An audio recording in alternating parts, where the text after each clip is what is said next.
சஅத் பின் அபி வக்காஸ் ரலியல்லாஹு அன்ஹு. சஅத் தன்னுடைய தாயின் மீது வைத்திருந்தார் நேசம். அவரை போன்று தன் தாயை யாராலும் நேசிக்க முடியாது. சுப்ஹானல்லாஹ். தாயின் கண்ணீரிலே தன்னுடைய கண்ணீரை பார்த்தவர், தாயின் சிரிப்பிலே தன்னுடைய சிரிப்பை பார்த்தவர். இஸ்லாமை ஏற்றுக்கொண்டார். இஸ்லாமை ஏற்றுக்கொண்டார். தாய் சொன்னார்கள், சஅதே, என் மகனே, என் பிள்ளையே, நீ இஸ்லாமை ஏற்றுக்கொண்டாயா? என்னுடைய கட்டளை இல்லாமல் முஹம்மதை தூதராக ஏற்றுக்கொண்டாயா? முடிவெடுத்துக் கொள் சஅதே, இனிமேல் சாப்பிட மாட்டேன், இனிமேல் குடிக்க மாட்டேன், இனிமேல் குளிக்க மாட்டேன். எந்த இடத்திலே உட்கார்ந்திருக்கிறேனோ அதே இடத்திலே மரணிப்பேன். இஸ்லாமை விட்டு வெளியே வரும் வரை எப்படி இருக்கும் அவருக்கு? எப்படி இருக்கும் நிலைமை? ஆஹா, என்னுடைய தாய் கவலைப்படுகிறாளே, என் தாய் அழுகிறாளே நான் தாடி வைத்ததற்காக, என் தாய் அழுகிறாளே என்னுடைய அல்லாஹ்வுடைய கட்டளையை செயல்படுத்தியதற்காக, கொஞ்சம் விட்டு கொடுத்துட்டு போயிடலாம்னு சொல்றவங்களா அவங்க? அப்படி அவளைத்தாங்க சஹாபாக்கள், அல்லாஹ்வுடைய தூதர் ஸல்லல்லாஹு அலைஹி வஸல்லம். சாது பார்த்தாங்க, தாயே மன்னிச்சிருங்க, நல்லா அதெல்லாம் விட முடியாதுன்ட்டாங்க.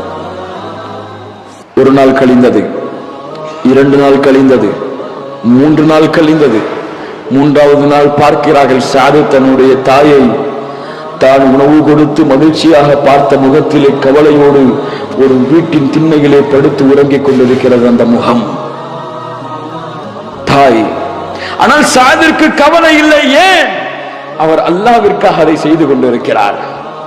அல்லாஹ்விற்காக தாயுடைய வெறுப்பை சம்பாதித்துக் கொண்டிருக்கிறார். அல்லாஹ்விற்காக மக்கள் புறக்கணிப்பதை பற்றிய கவலை இல்லாமல் இருக்கிறார். ஏன்? அவர் அல்லாஹ்விற்காக வாழ்கிறார். குரபா. சுப்ஹானல்லாஹ். தாய் எழுந்தவுடன் சொன்னார்கள், தாய் ரொம்ப கவலையோடு கஷ்டத்தோடு இருக்கும் பொழுது, என் தாயே, என் தாயே, யா உம்மா, யா உம்மா, எனக்கு உனக்கு அல்லாஹ் 100 உயிர்களை கொடுத்தாலும் சரியே, மியத்த நஃப்ஸா, உனக்கு அல்லாஹ் 100 உயிர்களை கொடுத்தாலும் அந்த ஒவ்வொரு உயிரையும் இந்த வேதனையை சுவைத்து என் கண்களுக்கு முன்னால் இருந்தாலும் சரியே, அல்லாஹ்வுடைய மார்க்கத்தை விட மாட்டேன்.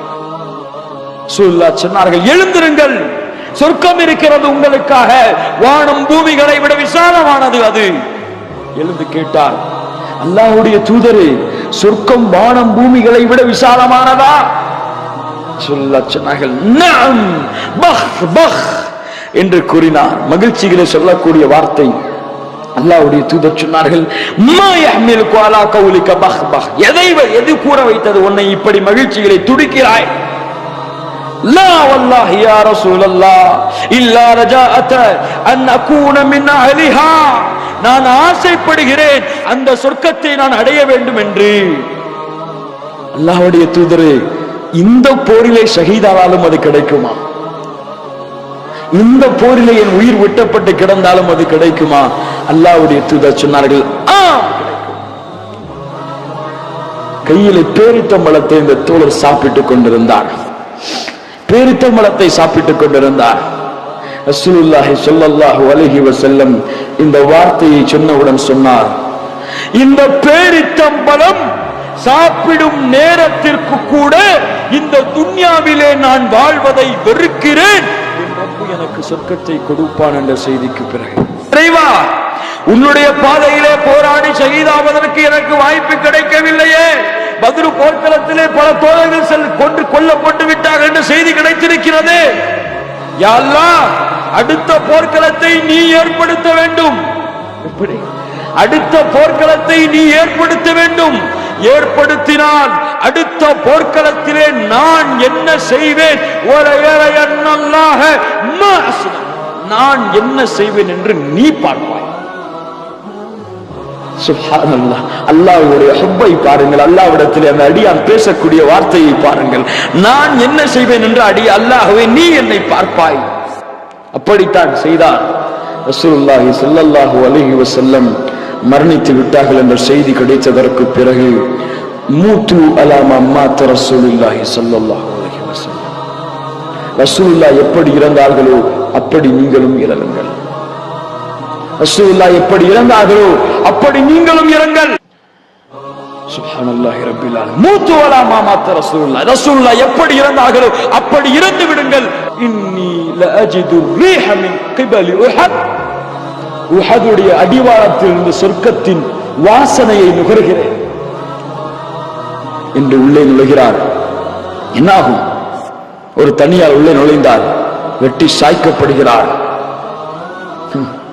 பத்ர் போர்க்களத்துடைய முடிவிலே உடம்புகள் எல்லாம் சிதறப்பட்டு கை கால்கள் எல்லாம் துண்டிக்கப்பட்டு ஏதோ ஒரு உடம்பு, யாருடைய உடம்பு என்ற அடையாளம் காணப்பட முடியாமல் கிடக்கிறது.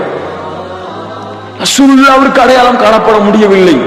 ரசூலுல்லாஹி ஸல்லல்லாஹு அலைஹி வஸல்லம் யாராக இருந்தாலும் அடையாளம் காட்டி விடுவார்கள். அவ்வளவு நெருக்கம் வைத்திருந்தார்கள் தோழர்களோடு. இது யாருடைய உடம்பு என்று ரசூலுல்லாஹ்விற்கு தெரியவில்லை. அவ்வளவு சிதைக்கப்பட்டிருக்கிறது. ஒரே ஒரு விரல் மட்டும் துண்டாக ஒழுங்காக கிடைக்கிறது.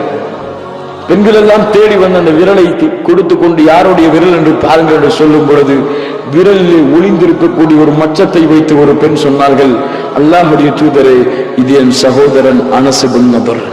அல்லாஹ் பார்த்தால் அந்த தோழர் என்ன செய்தார் என்று.